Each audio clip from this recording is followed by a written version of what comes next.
할렐루야. 오늘 우리에게 주시는 하나님의 말씀의 제목은 내 힘의 근원, 나의 힘의 근원이라는 제목으로 하나님 말씀 보겠습니다. 지난 주간에 이제 휴가 기간으로 집에서 잘 쉬었습니다.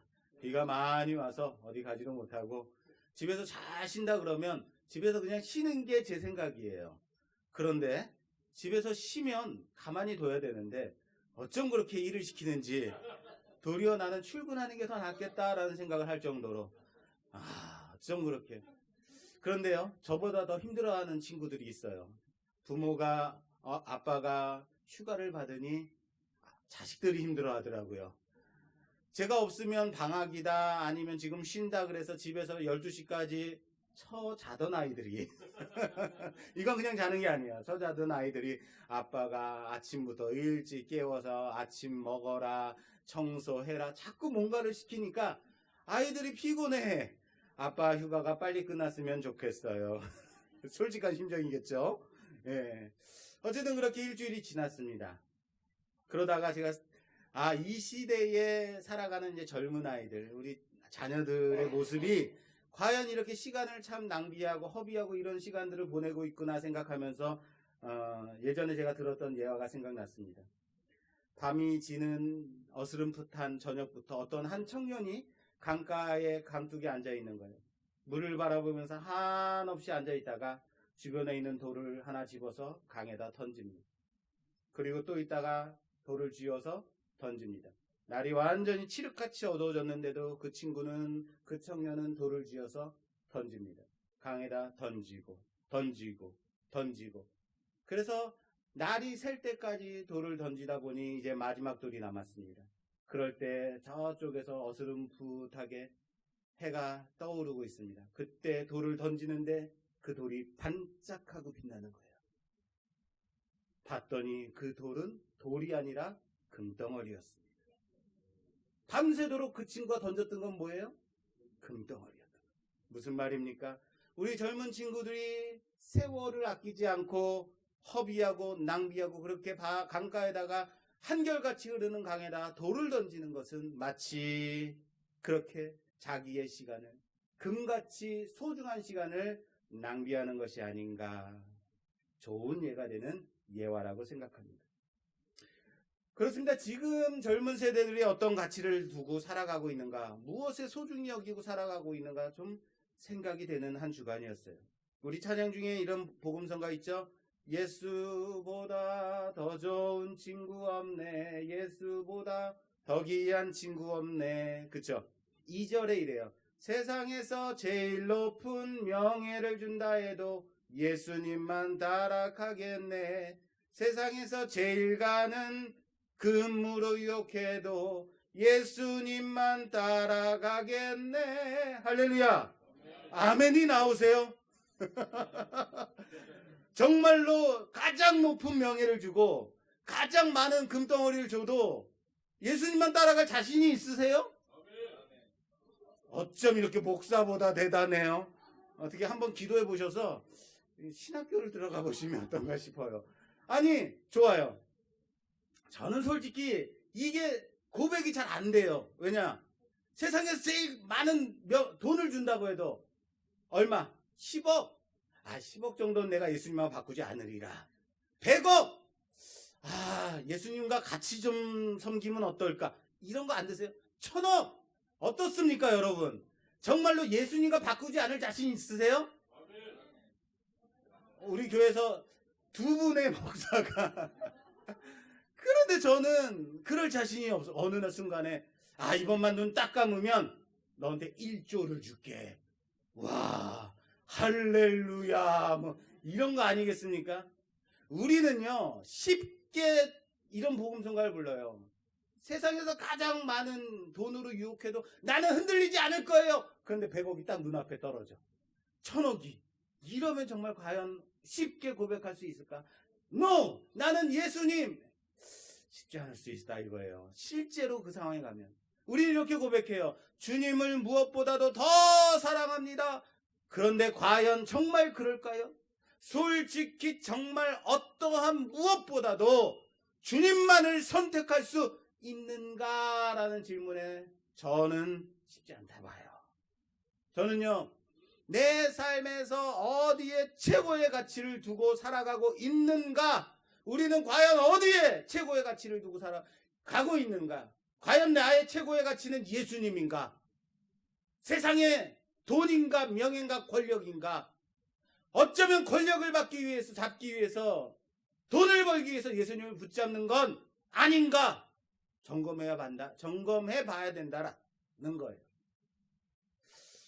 오늘 본문이 누구의 얘기예요? 삼손의 얘기입니다. 손이 3개 있어서 삼손은 아닙니다. 이 말 안 하려고 그랬는데 아재라고 말하는데 이런 순간 튀어나와 버렸네요. 예. 삼손은 가장 힘이 있고 세고 가장 큰 능력을 가진 사사입니다. 이 삼손은 참 특이한 사사예요.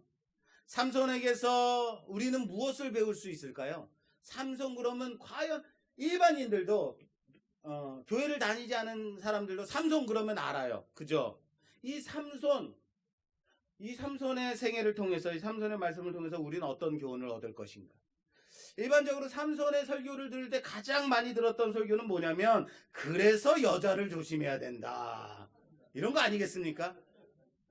여자만 조심하면 돼요? 남자는 조심하지 않아도 되나요?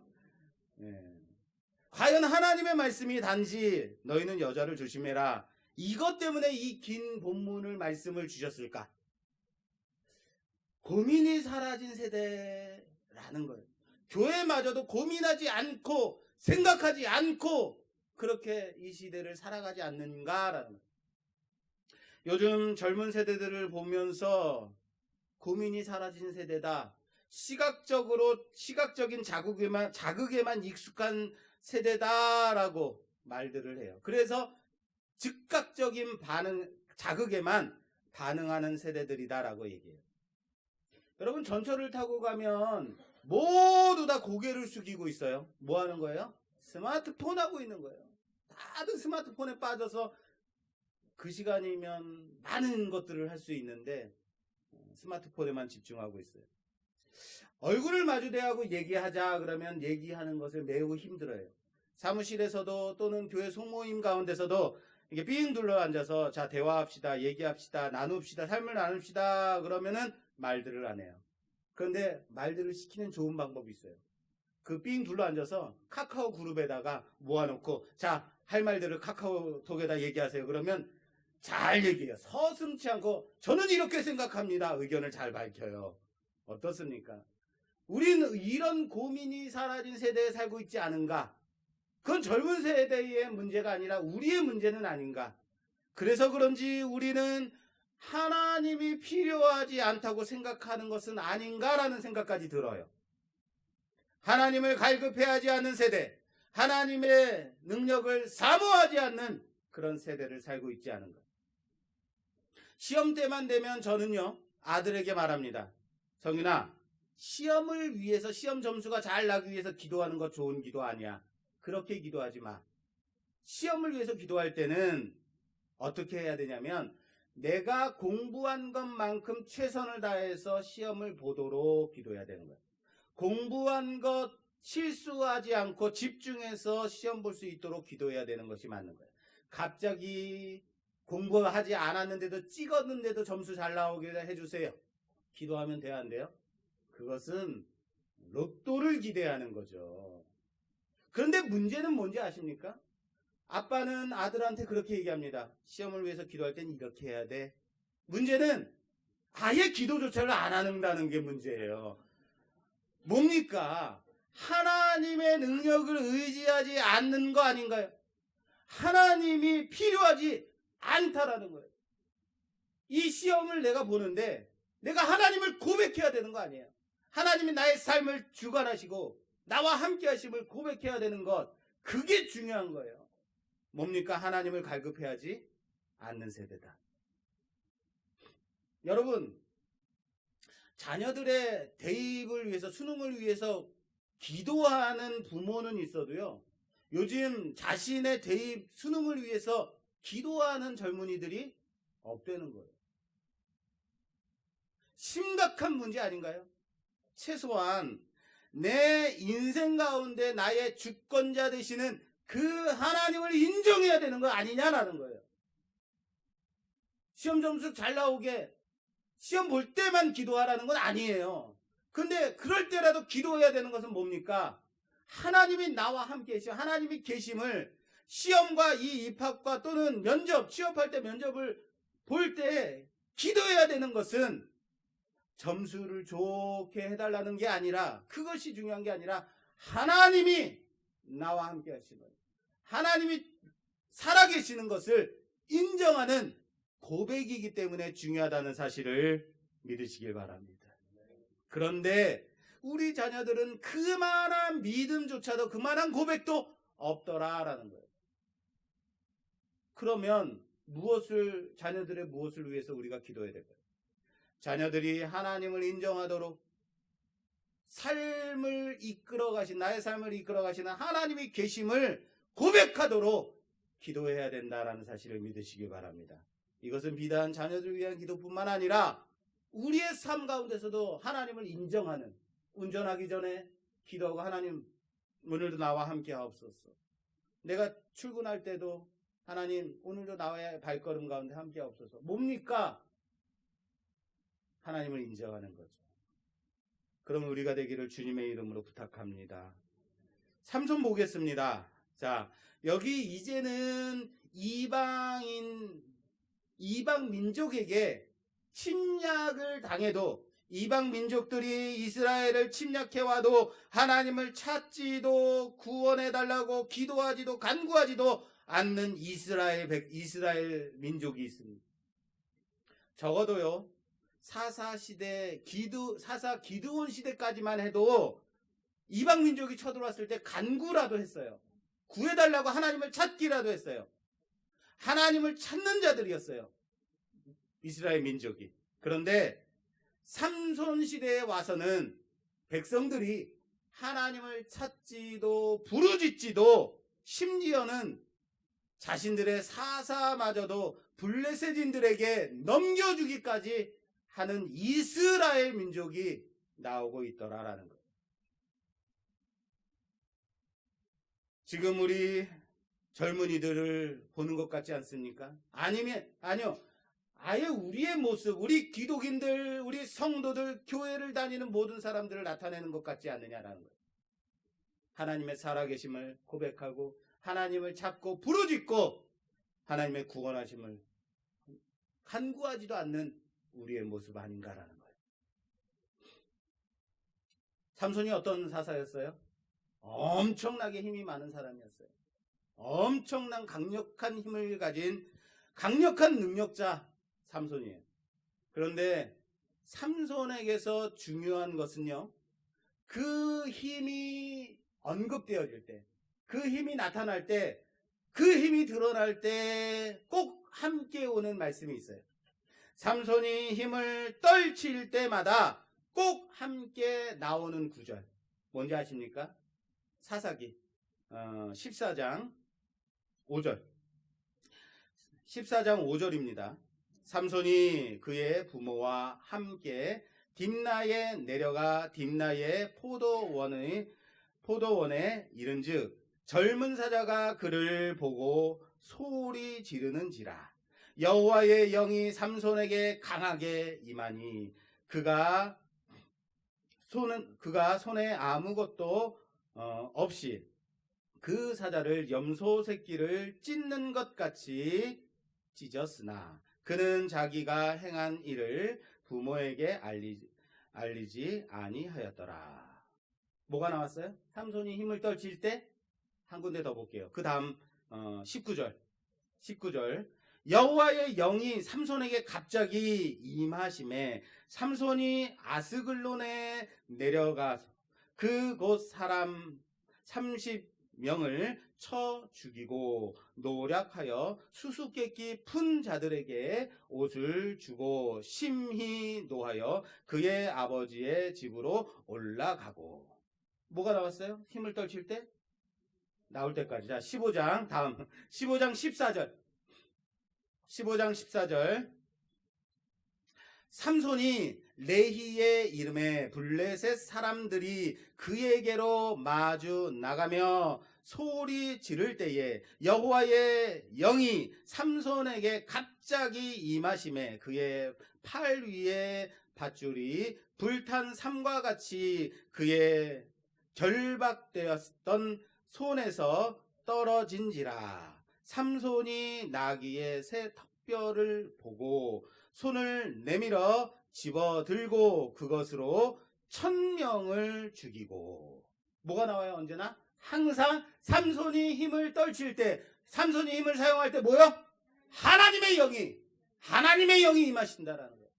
그렇다면 여러분 잘 생각하셔야 돼요. 삼손은 힘이 있는 사람이었을까?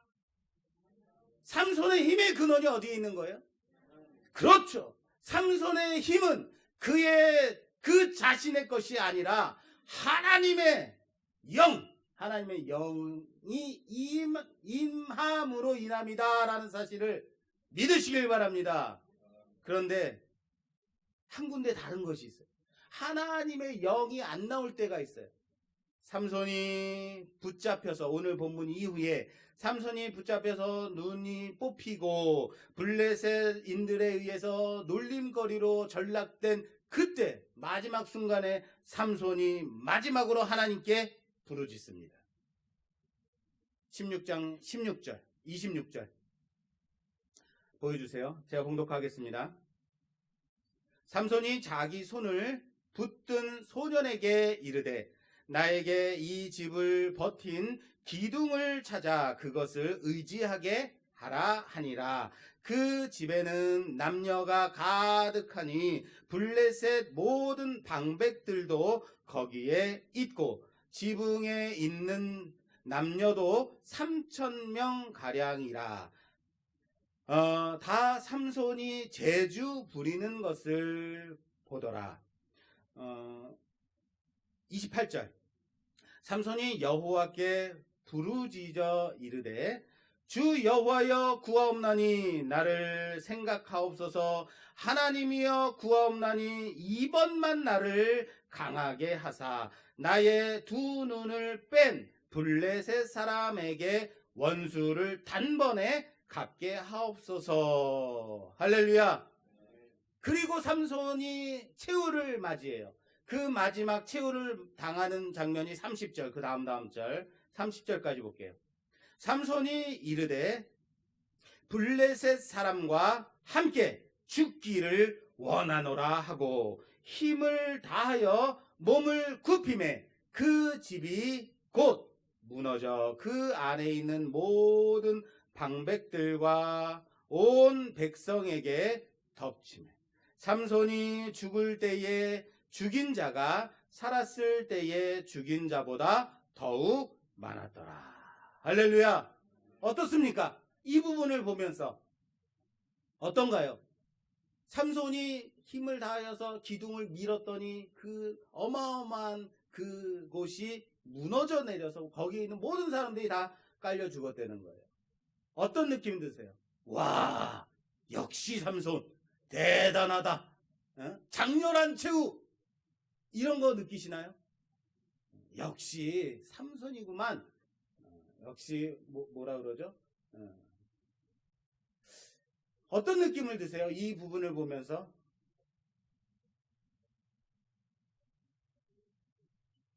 아무 느낌 없어요? 저는요, 이 부분을 보면서 이런 느낌 들어요. 그래서 이게 뭐야? 라는 생각이 들어요. 무슨 말인지 아시겠어요?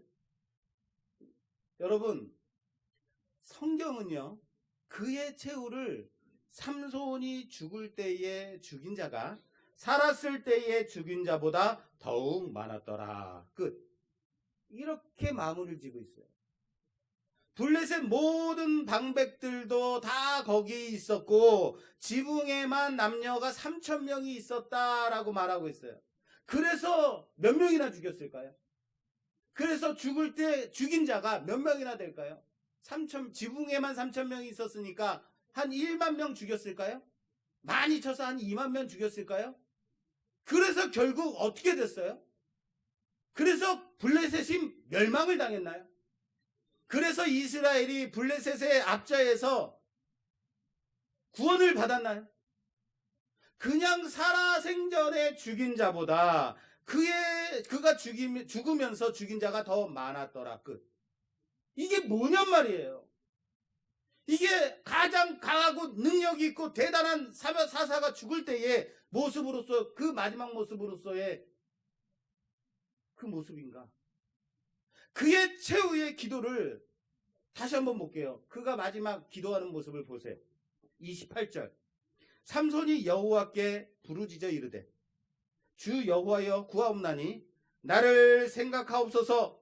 하나님이여 구하옵나니 이번만 나를 강하게 하사 나의 두 눈을 뺀 블레셋 사람에게 원수를 단번에 갚게 하옵소서.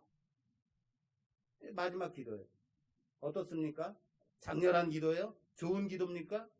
이 기도 가운데서 최소한 민족의 대표로서, 민족의 구원자로서의 면모가 보입니까? 안 보여요. 지도자의 위치에서 산 사람이라면, 아니, 최소한 이 사람이 누구예요? 나시린, 태어나면서부터 하나님의 선택을 받은 사람이에요. 나시인으로서의 입장에서 최후에 한다는 기도가 뭡니까? 내 눈을 뺀 원수에 단번에 갚게 하옵소서.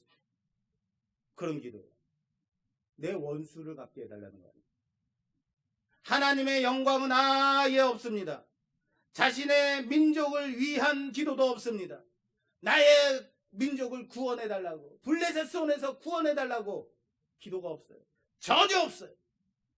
내 원수 갚는 일 외에는 없는 거 아닙니까? 그래서 이게 뭐냐라는 거예요. 그럼 다른 사사들도 다 그랬을까요? 다른 사사의 최후는 목사님 성경에서 그렇게 돼 있으니까 그냥 믿으세요 이렇게 얘기하실 거예요? 다른 사사들의 최후도 다 그래요. 보죠. 3장, 사사기 3장. 오늘 좀 많이 볼게요. 3장 11절. 그 땅이 평온한 지 40년에 그나스의 아들 온니엘이 죽었더라. 뭡니까? 그 땅이 평온한 지 40년. 같은 장 30절. 예후 때는, 사사 예후 시대에는 그 날에 모압이 이스라엘 수하에 굴복함에 그 땅이 80년 동안 평안하였다. 몇 년이요? 80년. 기드온 때는 어떤지 아십니까? 8장 28절. 미디안이 이스라엘 자손 앞에 복종하여, 이번엔 복종이에요. 복종하여 다시는 그 머리를 들지 못하였으므로 기드온이 사는 40년 동안 그 땅이 평안하였더라. 할렐루야. 40년 동안 평안.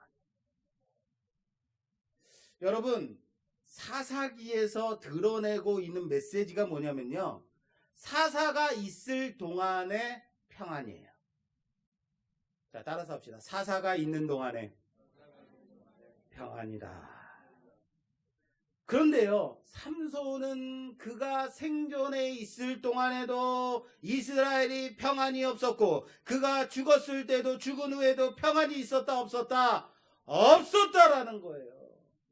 삼손 누굽니까? 가장 강하고 강력하고 가장 유명하고 인기 있는 사사 아닙니까? 가장 좋아하는. 그런데 평안도 없이, 아무런 해결함도 없이 끝나버렸다라는 거예요. 하나님이 사사를 보내주셨을 때는요, 이스라엘 안에 평안이 있을 수 있었다. 그러나 이스라엘은 점점 더 타락해가고 끝내는 사사마저도, 하나님이 보내신 그 사사마저도 타락하여서 하나님을 떠나더라라는 겁니다. 백성뿐만 아니라 그 지도자마저도 하나님을 떠나더라라는 거예요. 이스라엘을 구원하기 위해 더 큰 능력을, 더 큰 간섭하심이, 더 큰 감동하심이 주어져도 안 되더라라는 거예요. 능력이 더 있으면 하나님 더 힘센 사람, 더 하나님의 성령이 충만한 사람 보내주십시오 라고 한다 하더라도 되더라 안 되더라? 안 되더라라는 거예요. 날 때부터 택함을 부르심을 받으면 달라질까요? 강력한 능력을 주시면 달라질까요? 기도할 때마다 하나님의 영이 응하시는 하나님의 능력이 임하면, 그런 능력을 주시면 뭔가 달라질까요? 이 모든 것을 주신 사사가 누구예요? 삼손이라고요. 그런데 평안이 있었다 없었다? 없었다. 이게 뭐냐고요. 결론은 사람으로는 안 되더라라는 거예요.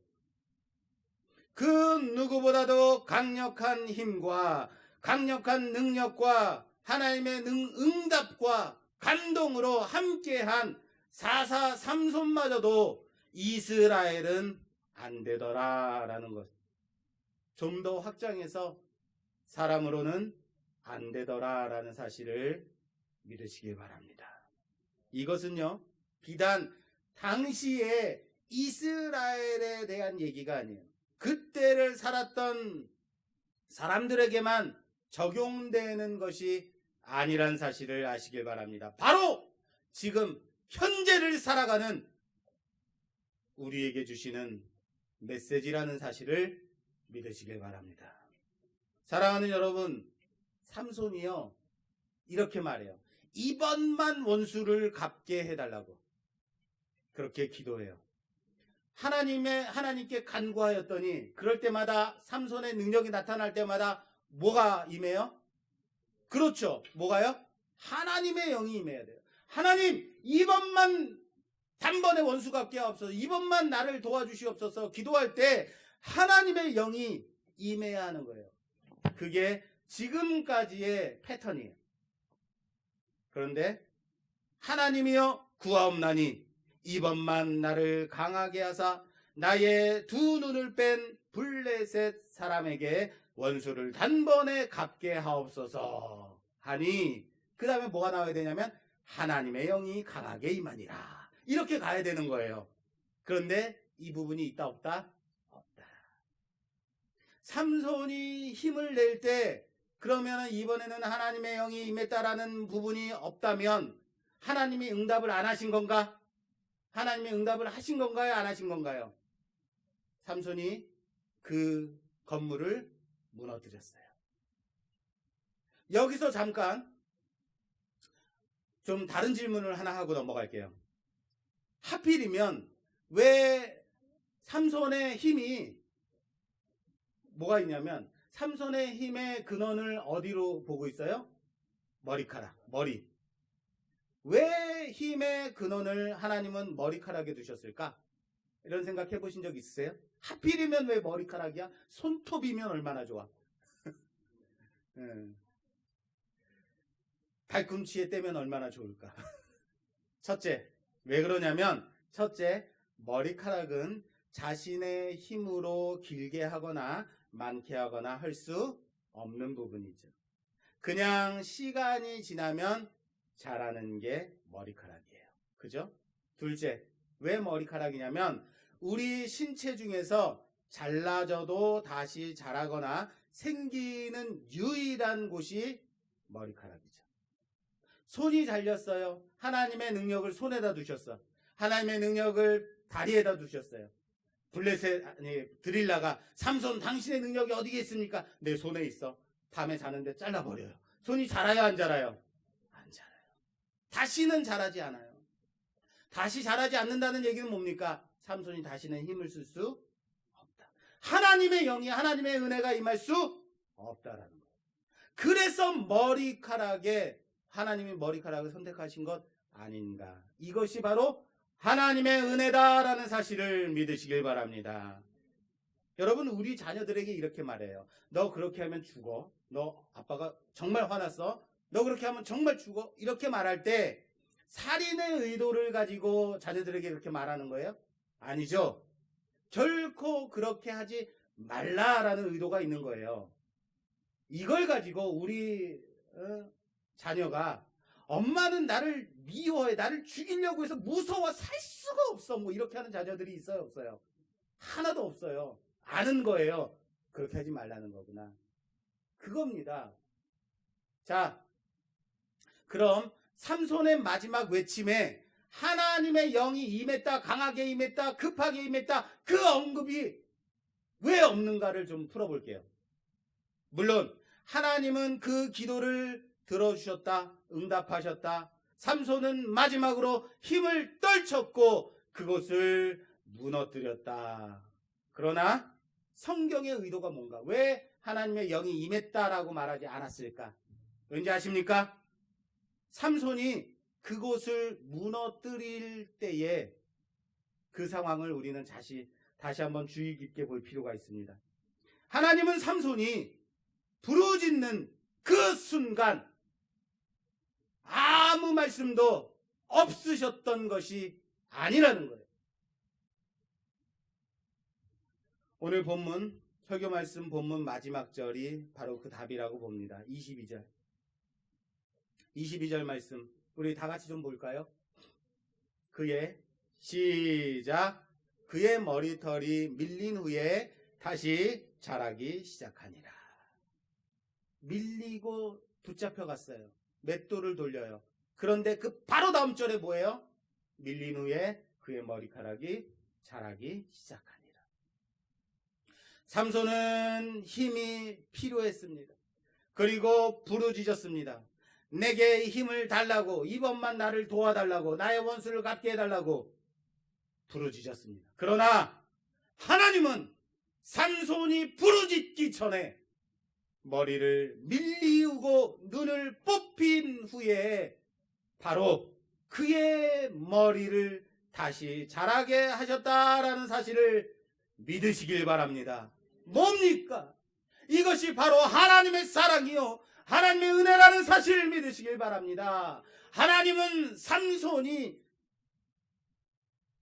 제 마음대로 살아가고 사고치고 말썽 부리고 말씀에 순종하지 않고 끝내 머리털까지 밀리움을 당해서 전혀 힘을 사용할 수 없게 되었음에도 불구하고 바로 다시 그의 머리를 자라게 하셔서 그가 다시 하나님을 의지하고 하나님의 영에 감동되어서 다시 하나님을 부르짖을 때에 이미 응답할 준비를 하고 계셨다라는 사실을 믿으시길 바랍니다. 그게 바로 우리 하나님이에요. 그럼 자, 여러분에게 묻겠습니다. 삼손의 힘의 근원은 어디에 있었을까요? 삼손의 힘의 근원은 어디에 있어요? 안 넘어가시네요. 머리카락이요, 이래 주셔야죠. 하나님의 영이죠. 그런데 그보다 더 근원이 있습니다. 물론 하나님의 영이 임하면 우리가 삼손이 능력을 떨칠 수가 있어요. 그런데 이것이 말하는 바가 뭡니까? 왜 머리카락이라고 했을까? 삼손이 힘을 사용할 때 항상 하나님의 영이 임했다고 말씀드렸습니다. 그렇습니다. 삼손의 힘의 근원은 하나님의 영이 임하셨기 때문입니다. 그럼 왜 머리를 말하게 했을까? 머리를 왜 머리카락을 자르지 말라고 하셨을까? 그 이유가 무엇인가라는 거예요. 부르짖을 때 임하면 되는데 왜 머리카락을 자르지 말라? 물론 머리카락을 자름으로 인해서 힘을 사용하지 못하게 된 건 사실이에요. 그러나 이보다 중요한 것, 이보다 근원적인 의미는 뭡니까? 하나님 말씀에 순종하느냐. 네가 하나님 말씀에 순종하면, 그 하나님 말씀 붙들면, 그 하나님 말씀 지키면 내가 너와 함께 하겠다. 이거 아닌가요? 삼손이 그의 머리카락까지, 그 비밀까지 이방 여인 드릴라에게 말하였을 때 무엇을 어긴 거예요? 하나님의 말씀을 어긴 거예요. 하나님 말씀에 순종하지 않은 거예요. 그래서 머리카락을 밀리우고 그는 힘을 잃어버리게 됐습니다. 그러나 이 말씀은 믿는 자가 선택받은 하나님의 백성이 하나님의 말씀에 순종하지 않을 때, 하나님의 말씀을 불순종하였을 때 믿는 자로서 구원받은 백성으로서 능력을, 그 힘을 잃어버리게 된다라는 것을 말씀하고 있다는 사실을 아시길 바랍니다. 믿는 자의 능력은 어디에 있습니까? 머리에 있습니까? 머리카락에 있습니까? 그러면 대머리는 어떻게 하라고요? 하나님의 능력은 하나님 말씀에 대한 순종에 있는 것이라는 사실을 믿으시길 바랍니다. 내 힘의 근원, 오늘 말씀의 제목이에요. 사랑하는 여러분, 내 힘의 근원은 내 머리카락에 있는 것이 아니라 그 거룩하신 하나님 말씀에 얼마나 순종하느냐, 얼마나 믿고 따라 살아가느냐에 있다는 사실을 믿으시기를 주님의 이름으로 축원합니다. 성도가 조롱거리가 되고 있습니다. 믿는 자들이 손가락질을 당하는 시대에, 수모를 당하는 시대에 살고 있습니다. 왜 이런 시대에 살고 있어요? 그런데 가만히 들여다보면요, 이미 믿는 자들이, 성도가 하나님의 말씀에 순종하지 않고 있더라라는 거예요. 교회가 하나님 말씀 붙들지 않고 있더라라는 거예요. 그렇게 살아가기 때문에 힘을 잃어버리고 능력을 잃어버리고 살아가고 있더라라는 거예요.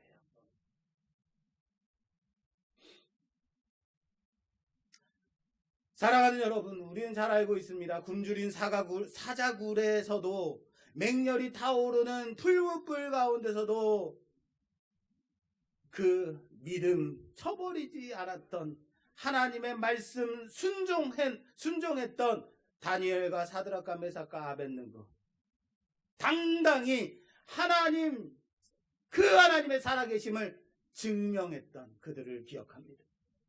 이것이 바로 믿는 자의 힘의 근원입니다.